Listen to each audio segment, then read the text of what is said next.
నమస్తే welcome to YoYo TV. Telangana రాష్ట్రంలో CM Revanth Reddy సంచలన నిర్ణయాలు తీసుకుంటున్నారు। ప్రతి నిర్ణయం కూడా గత ప్రభుత్వ పాలనకు భిన్నంగా ఉన్నాయి। నియమ నిబంధనలకు కట్టుబడి తీసుకుంటున్న నిర్ణయాలకు అందరూ పచ్చజెండా ఊపుతున్నారు। ఈ నేపథ్యంలోనే రేవంత్ రెడ్డి సర్కార్ మరో కీలక నిర్ణయం తీసుకున్నారు। టీఎస్పీఎస్సీ విభాగానికి కొత్త బాస్ ను సెలెక్ట్ చేశారు। గతంలో ప్రశ్నపత్రాల లీకేజీ వ్యవహారంలో టీఎస్పీఎస్సీపై పెద్ద ఎత్తున విమర్శలు వచ్చిన విషయం అందరికీ తెలిసిందే। ఈ నేపథ్యంలోనే పరీక్షలను పారదర్శకంగా కట్టుదిట్టంగా నిర్వహించాలని సీఎం రేవంత్ రెడ్డి నిర్ణయించారు। దీంతో చైర్మన్ బాధ్యతలను విశ్రాంత ఐపీఎస్ కు అప్పగించాలని నిర్ణయించారు। అయితే టీఎస్పీఎస్సీ అధికారులు రాజీనామా చేయడంతో నూతన సభ్యుల నియామకం కోసం ప్రభుత్వం దరఖాస్తులు ఆహ్వానించింది।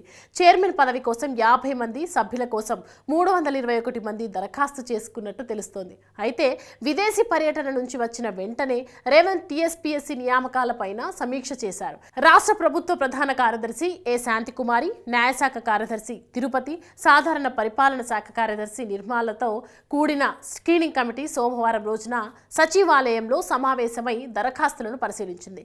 చైర్మన్ పదవి కోసం మహేందర్ రెడ్డితో పాటు ఓ విశ్రాంత అధికారి, 2 నెలల్లో పదవి విరమణ చేయనున్న మరో ఐపీఎస్ అధికారి పేర్లను ఎంపిక చేసింది।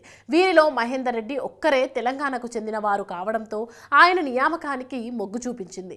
ఆ మేరకు టీఎస్పీఎస్సీ నూతన చైర్మన్ గా మహేందర్ రెడ్డి పేరును ప్రతిపాదిస్తూ ప్రభుత్వం గవర్నర్కు పంపించింది।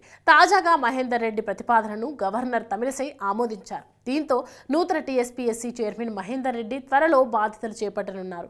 మహేందర్ రెడ్డి వరంగల్ ఎన్ఐటి నుంచి సివిల్ ఇంజనీరింగ్ చదివారు। ఉస్మానియా యూనివర్సిటీలో ఎంటెక్ చదువుతుండగా ఐపీఎస్ కు సెలెక్ట్ అయ్యారు। గోదావరి ఖని ఏఎస్పీగా కెరియర్ ప్రారంభించిన మహేందర్ రెడ్డి 2017 నుంచి 2022 డిసెంబర్ 31 వరకు తెలంగాణ డీజీపీగా పనిచేశారు। డీజీపీగా పనిచేసి రిటైర్డ్ అయిన వారిలో 62 ఏళ్లలోపు ఉన్న మాజీ అధికారి మహేందర్ రెడ్డి మాత్రమే ఉన్నారు। ఐపీఎస్ అధికారిగా పనిచేసిన ఆయన ఎంపిక ద్వారా నిరుద్యోగుల్లో నమ్మకాన్ని ఏర్పరచడంతో పాటు నియామక ప్రక్రియను పకడ్బందీగా నిర్వహించడానికి అవకాశం ఉంటుంది। కాబట్టి ప్రభుత్వం ఈ నిర్ణయం తీసుకుంటున్నట్లు సమాచారం। అయితే టీఎస్పీఎస్సీ చైర్మన్ పోస్టుతో పాటు 11 సభ్యుల పోస్టులు ఉన్నాయి। ప్రస్తుతం 2 సభ్యులు కొనసాగుతున్నారు। ఇందులో ఒక సభ్యురాలు రాజీనామా చేసినా ఇంకా గవర్నర్ ఆమోదించలేదు। మరో సభ్యురాలు కూడా రాజీనామా చేసే అవకాశం కనిపిస్తోంది। దాంతో మొత్తం 11 పోస్టులు ఖాళీ అయ్యే అవకాశం ఉంది। సాంకేతికంగా ప్రస్తుతం 9 సభ్యుల పోస్టులు మాత్రమే ఖాళీగా ఉన్నాయి। టీఎస్పీఎస్సీని పూర్తి స్థాయిలో ప్రక్షాళన చేయాలని కాంగ్రెస్ ప్రభుత్వం నిర్ణయించింది। అందులో భాగంగా స్వయంగా CM Revanth Reddy UPSC chairman ను కలిసి చర్చించారు। త్వరలోనే ఆ 11 పోస్టులను కూడా భర్తీ చేసే అవకాశం కనిపిస్తోంది।